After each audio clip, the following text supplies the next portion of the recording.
দৃষ্টি দেন না, আমাদের কোনো ব্যবস্থা করেন না। যারা পরিষদে আছেন তাদের মধ্যে অনেকে শিক্ষক আছেন, তারা আমাদের দিকে দৃষ্টি দেয় না। অত্যন্ত দুঃখের বিষয়, আমাদের নাই সাহেব আছে ছাত্র, আমরা ছাত্র বলছি, আমাদের ছাত্র বিশ্ববিদ্যালয় আছে, বিভিন্ন প্রতিষ্ঠানে আছে, আমরা এখনো মানুষ যারা পরিবার, আমাদের বাচ্চাকে আমরা পরিচালিত করছি।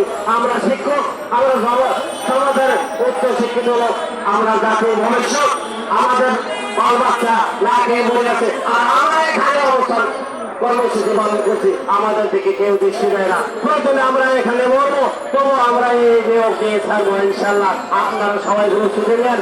আজকে আমাদের ঘোষণা না আসা পর্যন্ত আমরা একটু অপেক্ষা করেন। আমাদের নেতৃবৃন্দ আছেন, তাদেরকে আমরা সর্বোত্তম সহযোগিতা। আমরা তো আপনারা দেখছেন, গোসল নাই, খাওয়ার নাই, দাওয়ার নাই, পরনে পোশাক নাই, জামা কাপড় ময়লা হয়ে গেছে, ঠিক মতো টয়লেট করতে পারি না, আমরা কোনো কার্যক্রম পরিচালনা করতে পারছি না। আমাদের ওজন কমে গেছে, আমরা হয়তো দেখছি না, আমরা 60 কেজি ওজন নিয়ে এখানে অবস্থান করছি, বাড়িতে সময় যায় দেখবেন আমাদের ওজন 5 কেজি কমে গেছে।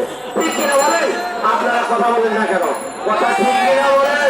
আমাদের দোকানে টাকা নাই, 3000 টাকা লোন করে নিয়ে আমি আজকে এখানে অবস্থান করছি।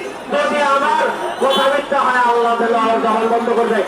এখন পকেটে মনে হয় 200 টাকাও নেই, টাকা নেই। এখান থেকে ওই পঞ্চগড় থেকে আমরা এখানে এসেছি, টেকনাফ থেকে এসেছি, বাংলাদেশের বিভিন্ন প্রান্ত থেকে এসেছি, সিলেট থেকে এসেছি, সুনামগঞ্জ থেকে এসেছি, বরগুনা থেকে এসেছি, বাংলাদেশের 8টি বিভাগ থেকে 64টা জেলা, 495টি থানা, গ্রামগঞ্জ, বিভিন্ন জায়গা থেকে আমরা এখানে অবস্থান করছি। আমরা ছুটে এখানে এসে অত্যন্ত দুঃখের বিষয়, আমরা এখানে অবস্থান করছি, আমাদের দেখার কেউ নাই, আজ কান্না নাই, হৃদয় জর্জরিত। পরবর্তী আপনি কথা বলি, একজন বারবার আপনারা 2 লাইন হলেও আপনাদের দুঃখের কথা এখানে বলবেন, এটা আপনাদের কাছে আমরা অত্যন্ত হৃদয়ের সঙ্গে অনুরোধ করছি। 2 কথা হলে এখানে আপনাদের বেদনার কথা বলে যাবে। আমার কাছে প্রমাণ আছে, আমি দ্বিতীয় যে বিজ্ঞপ্তি হয়েছিল, সেই বিজ্ঞপ্তিতে আমি যখন আবেদন করি, আমি লোন করে আমার সর্বস্ব মিলিয়ে দিয়ে আমার অত্যন্ত বেদনাদায়ক কথা, আমার হৃদয়ে অত্যন্ত বেদনাদায়ক কথা, আমি 1500 আবেদন করছি, এমপিও, নন এমপিও, বিভিন্ন প্রতিষ্ঠানে, এই বুঝে আমার চাকরি হবে।